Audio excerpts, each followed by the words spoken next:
Assalamualaikum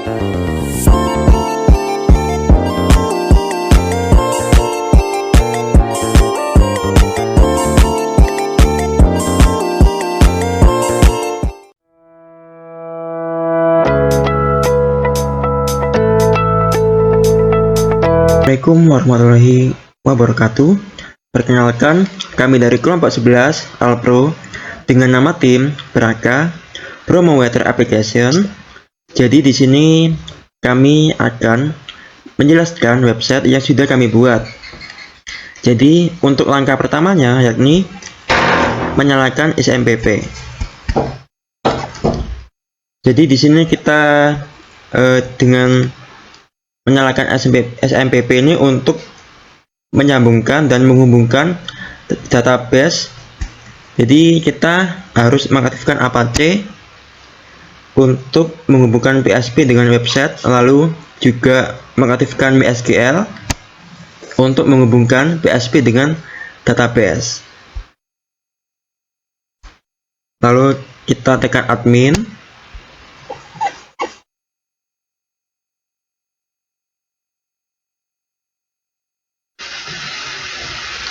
Nah, di sini kita sudah membuat database login dengan nama pengguna. Lalu untuk strukturnya sendiri yakni ada ID, username, email, dan password.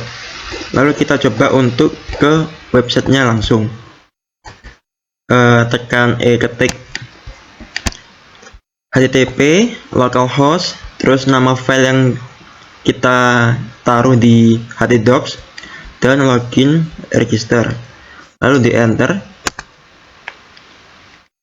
Nah, ini merupakan tampilan dari Apache.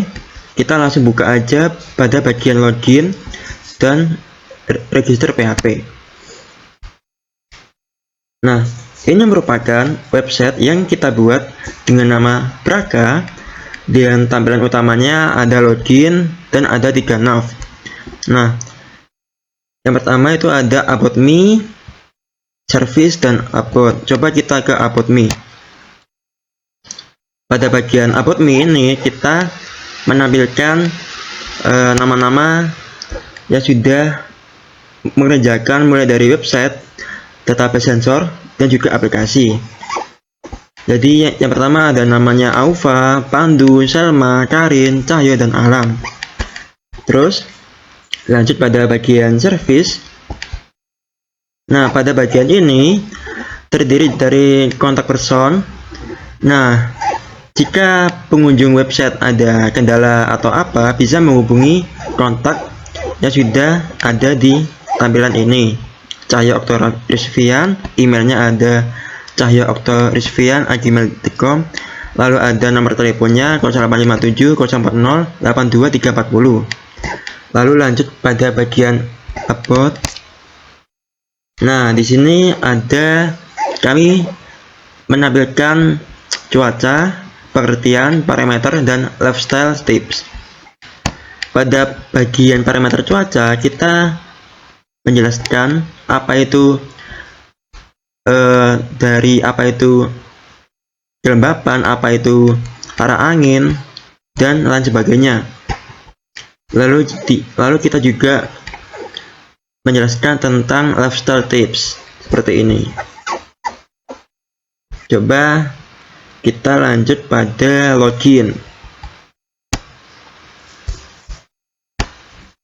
Nah, pada bagian login ini terdiri dari email dan password. Nah, sebelum kita login, tentunya kita harus register terlebih dahulu. Kita harus daftar dengan nama kelompok 11,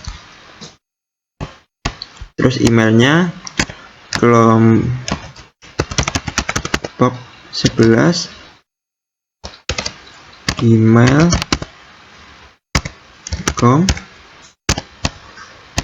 passwordnya 12345667. Coba kita register. Nah, setelah kita register, kita coba ngecek di localhost-nya apakah sudah masuk, sudah ada di sini. Nah, sudah ada dengan nama email 11@gmail.com. Lalu ada passwordnya yakni 12345667. Kita coba untuk login. Kita coba login dengan memasukkan email tadi, kelompok 11 gmail.com. Passwordnya tadi 12345667. Coba login. Nah, berikut ini merupakan tampilan setelah login. Kita diarahkan pada bagian beranda. Pada bagian beranda ini terdapat dua bagian, yakni informasi promo dan juga ada kondisi cuaca di promo. Serta kita juga menampilkan jam secara real time dan hari secara real time. Untuk jam sekarang yakni jam 16.41 atau jam 4 sore, dan harinya yakni hari Senin tanggal 1 Juli. Coba kita masuk pada bagian cuaca.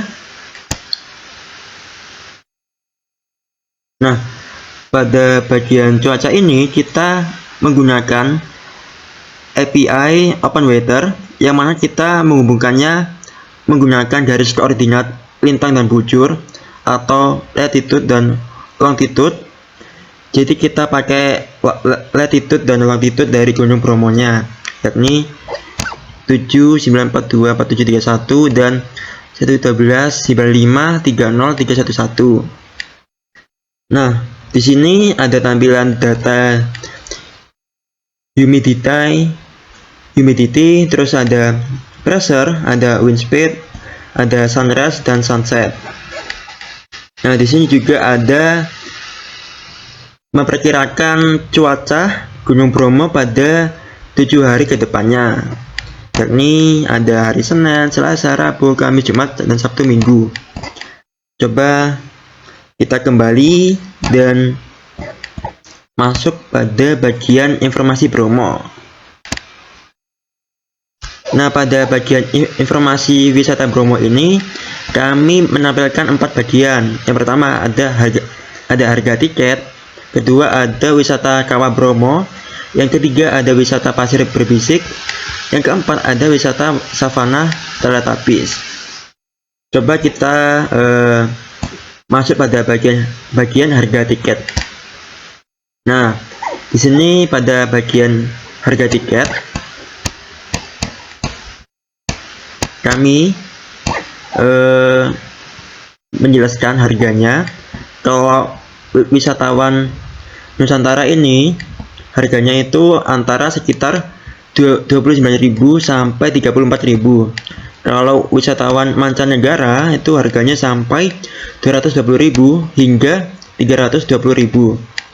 Terus dan selanjutnya ada harganya sepeda, ada harga kendaraan roda 2, dan ada harga kendaraan untuk roda 4. Kembali dan kita coba masuk pada wisata Kawah Bromo. Nah, di sini dijelasin apa sih Kawah Gunung Bromo itu, dan di sini juga ada foto-foto wisata Kawah Bromo. Di sini ada deskripsi, ada dan juga ada galerinya. Lalu kita coba kembali dan masuk pada wisata pasir berbisik. Nah, di sini kita juga ngejelasin apa sih wisata pasir berbisik Bromo itu. Lalu ada dijelasin juga keindahan dan fenomena alam, dan juga ada foto-fotonya. Lalu kita kembali lagi dan coba masuk pada bagian yang keempat, yakni wisata savana Teletubbies. Nah, di sini kita juga menjelaskan apa sih wisata savana Teletubbies itu. Dan di sini juga kita menampilkan foto savana Teletubbies promo. Nah, kita coba kembali. Nah, mungkin cukup itu aja untuk penjelasan website yang kami buat.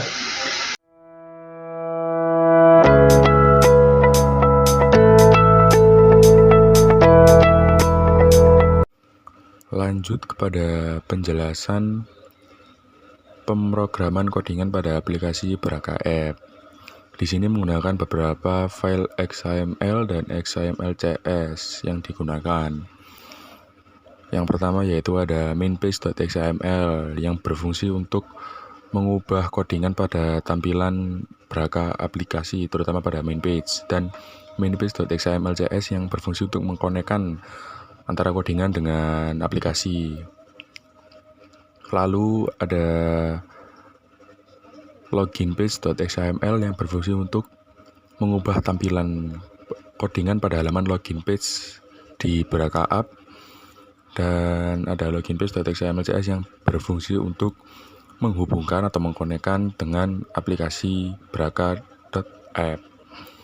Lalu ada registrationpage.xaml yang berfungsi untuk mengubah tampilan codingan registrasi halaman pada aplikasi Braka App, dan registrationpage.xaml/CSS yang berfungsi untuk menghubungkan atau mengkonekkan codingan dengan aplikasi agar berjalan.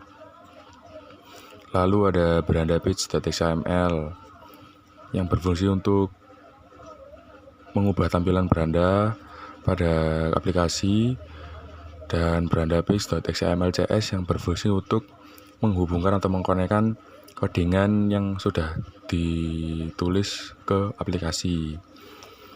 Lalu ada cuacapage.xaml yaitu berfungsi untuk mengubah tampilan halaman cuaca page pada aplikasi, dan ada cuacapage.xaml/CSS yang berfungsi untuk menghubungkan atau mengkonekkan codingan yang sudah ditulis ke aplikasi agar berhasil dijalankan.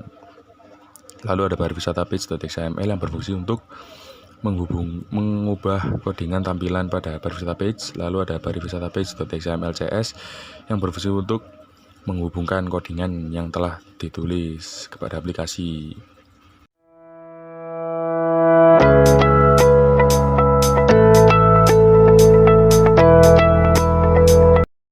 Pada kesempatan kali ini saya akan menunjukkan tampilan aplikasi yang telah kami buat.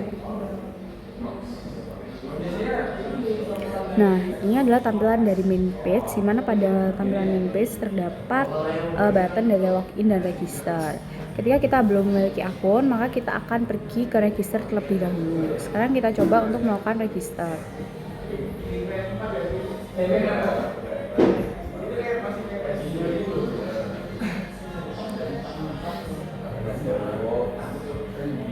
Kemudian ketika registrasi berhasil, maka akan muncul seperti ini bahwa registrasi telah berhasil. Lalu kita ketik kembali. Lalu kita login dengan register yang username dan password yang telah kita buat pada register tersebut.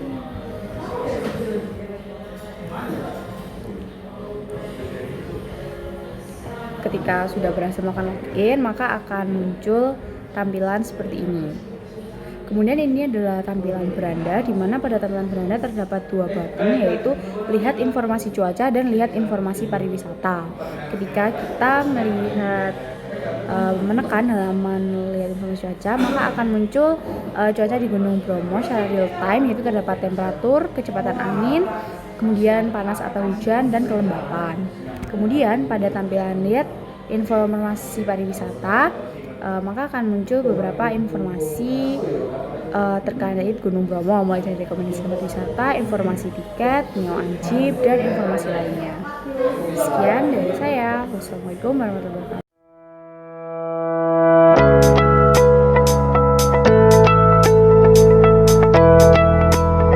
wabarakatuh. Di sini saya ingin menjelaskan mengenai cara membuat database lokal dengan database induk.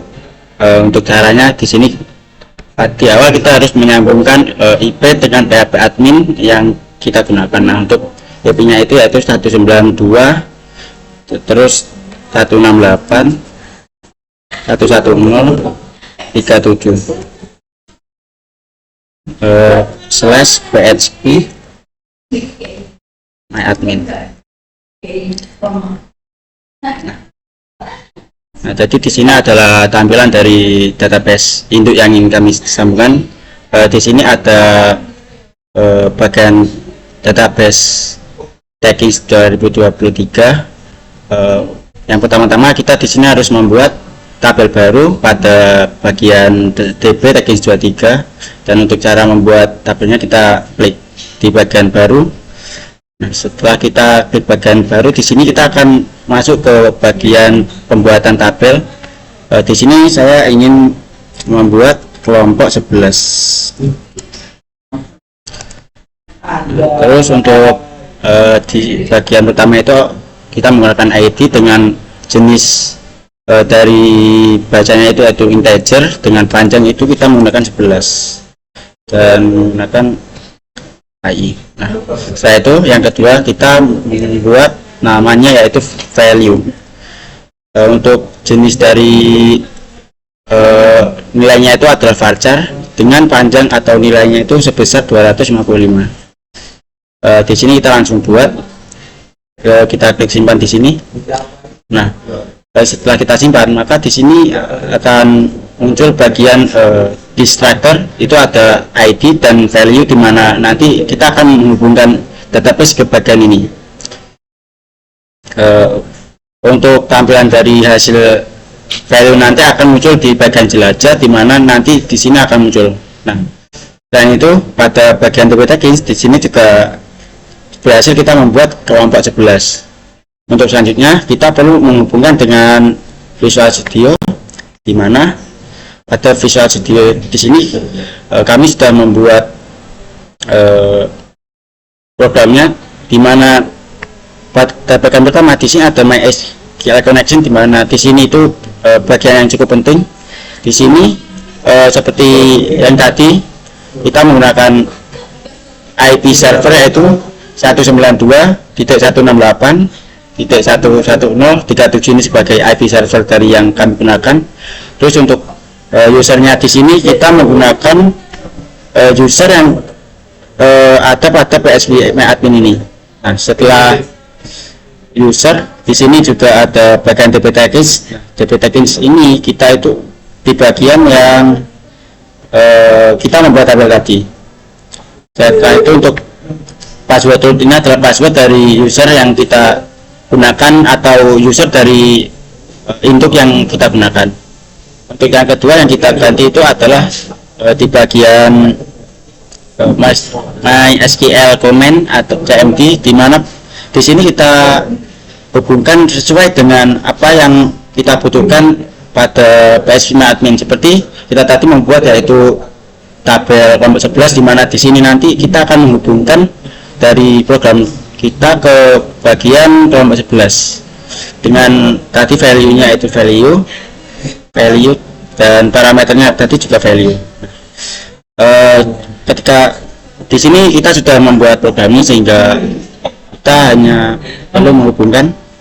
Namun sebelum itu saya ingin sedikit memperlihatkan mengenai program Arduino, di mana pada program Arduino ini pertama itu kita menggunakan input DHT total, di mana di sini ya, fungsinya itu untuk kita membuat alamat dari DHT. Data itu ada DHT pin 2, di mana kita di sini menggunakan pin 2 sebagai output dari sensor yang kita gunakan. Terus define DHT2 ini adalah jenis dari sensor yang kita gunakan.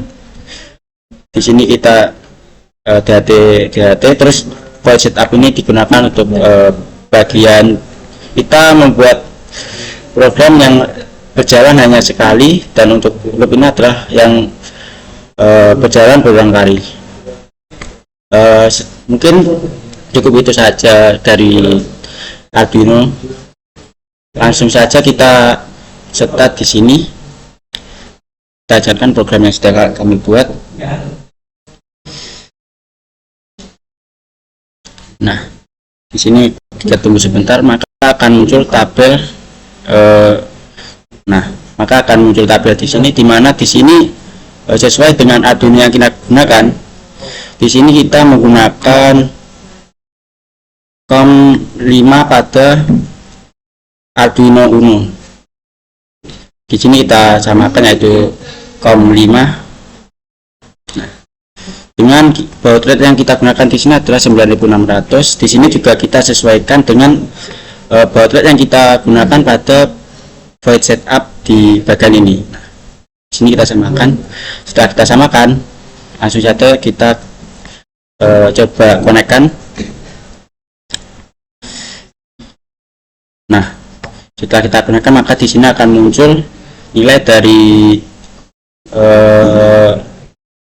sensor yang kita gunakan, di mana di sini terdapat dua nilai, yaitu nilai temperatur dan juga nilai humidity. Setelah itu kita langsung kembali aja ke bagian PHP. Nah, kita langsung aja coba upload ke database. Kita coba, setelah kita coba sekali lagi dan hasilnya itu muncul sebesar 26,90, maka saya akan coba lagi sekali lagi.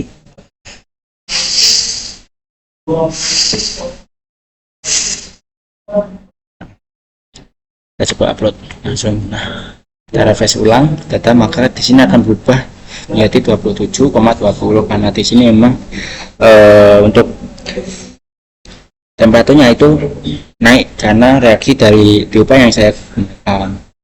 Mungkin dari database sensor cukup ini saja yang bisa kami jelaskan.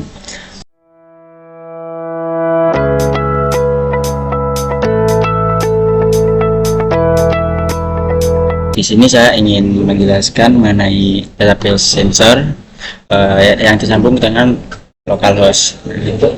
Pertama, kita di sini pertama yaitu kita harus menyalakan SMPP di bagian budget dan MySQL.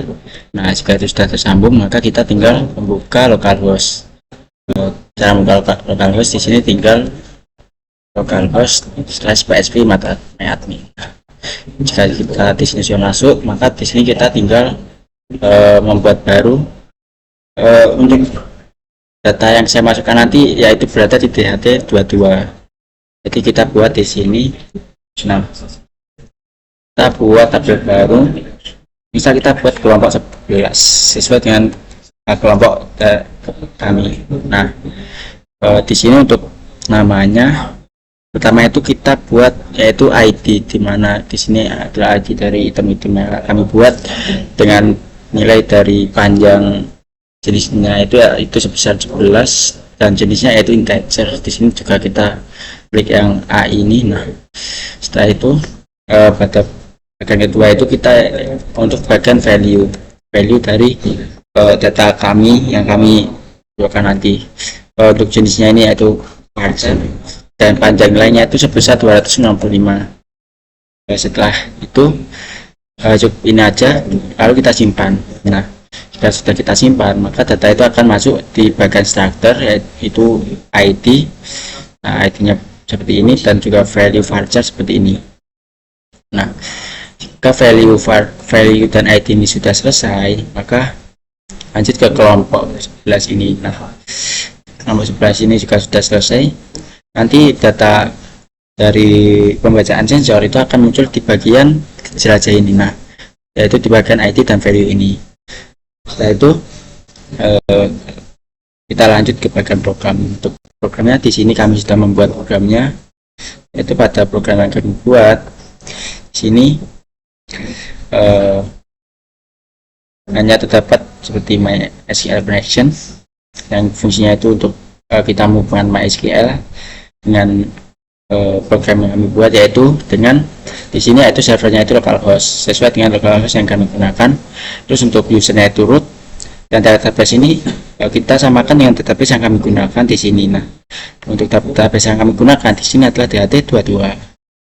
Sehingga setelah kita masukkan di sini, untuk passwordnya di sini kita kosongin karena memang tidak menggunakan password, karena di sini usernya yaitu root, yang user ini kami memang tidak menggunakan database. Nah, untuk melihat user kita bisa melihat di bagian sini, di bagian akun pengguna. Nah, di sini di bagian akun pengguna ini ada root, sementara untuk customer-nya itu tidak ada. Kembali lagi ke kelompok sebelah sini. Nah, setelah itu kita kembali lagi ke bagian sini.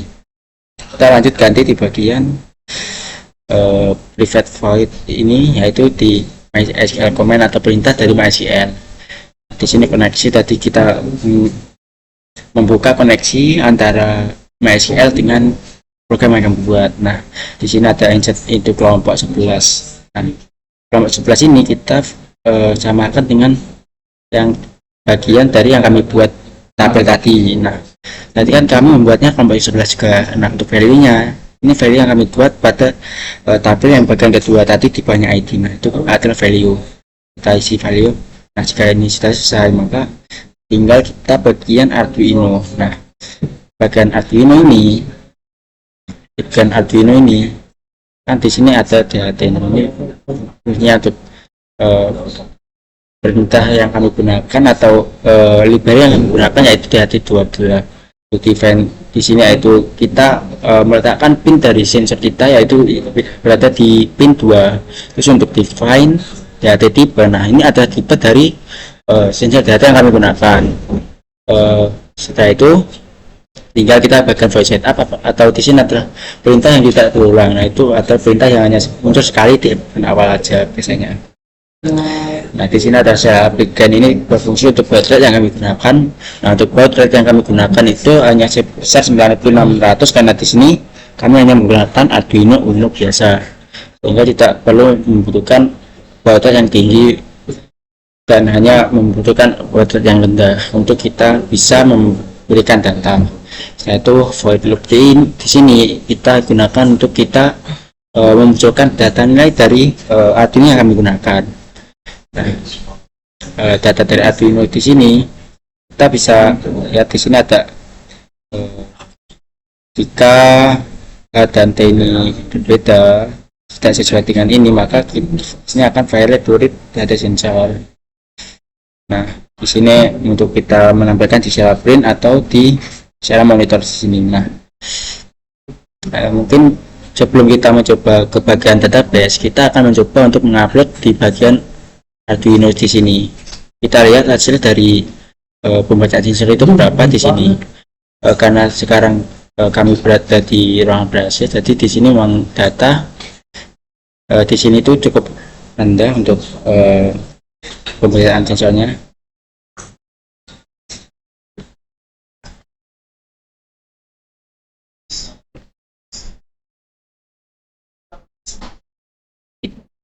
Di sini Arduino not connect. Kita coba kita lepas dan lalu kita coba lagi. Nah, di sini sudah muncul. Kita coba upload ulang. Nah, kita upload ulang karena tadi sempat ada sedikit kendala karena port yang kami gunakan itu tidak terdeteksi. Nah, kita coba lihat di secara monitor dulu. Nah, karena di sini seperti tadi yang saya katakan yaitu ruangan beras, jadi nilai di sini cukup rendah. Saya akan mencoba untuk memberikan sedikit reaksi kepada sensor. Nah,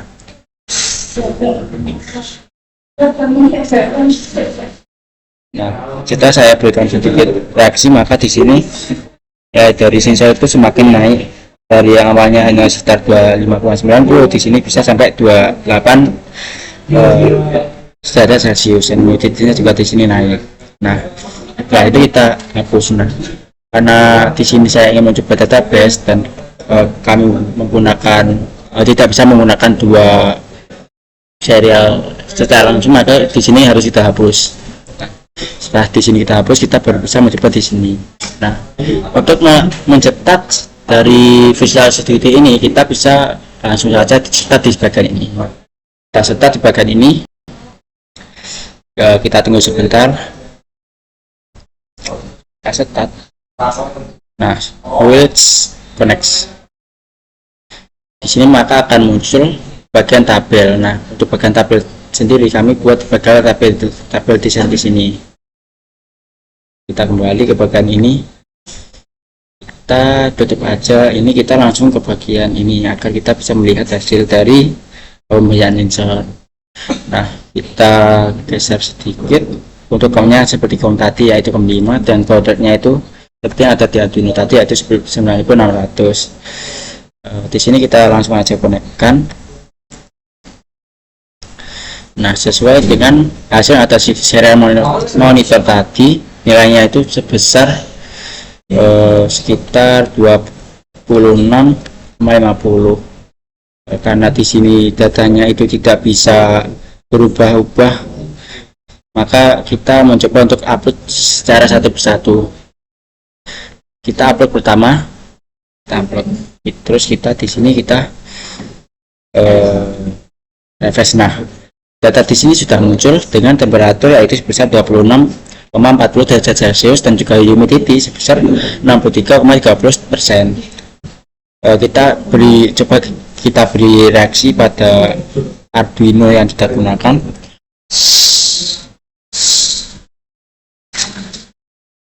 Nah, kita coba upload lagi dan kita refresh lagi. Maka nilai di sini akan langsung naik karena di sini Arduino sensor yang kami gunakan dari dua-dua itu mempunyai reaksi yaitu berupa cahaya tiup, dan itu memang mempunyai hawa cukup hangat sehingga di sini nilai dari value itu meningkat. Tanpa reaksi akan saya coba gunakan lagi. Nah, maka di sini akan otomatis, maaf, di sini belum jalan. Nah, kita coba upload ulang. Di sini kita coba refresh. Nah, maka nilainya akan otomatis turun karena memang di sini ruangannya itu ber-AC dan untuk datanya itu memang cukup rendah. Nah, di sini setelah kita upload ke database pada bagian di tabel ini, maka di sini akan muncul nilai dari sensor yang kita gunakan, yaitu pada nilai pertama yang kita upload itu kita mendapatkan hasil di mana temperatur itu sebesar 25,60 derajat Celcius dan humidity sebesar 65,40%. Kita coba upload lagi. Nah, setelah kita upload lagi, maka di sini akan muncul lagi value dari nilai di mana di sini masih kita mendapatkan nilai yang sama. Kita coba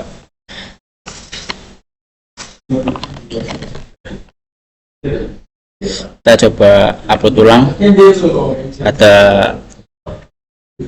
sensor yang kita gunakan. Nah, maka di sini setelah kita berikan sedikit sentuhan pada sensor, maka di sini akan mendapatkan nilai value yang berubah di mana di sini naik sebesar 26,40 derajat Celcius dan humidity sebesar 94,20%. Kita coba sekali lagi untuk nilainya, maka nah kita coba upload ulang.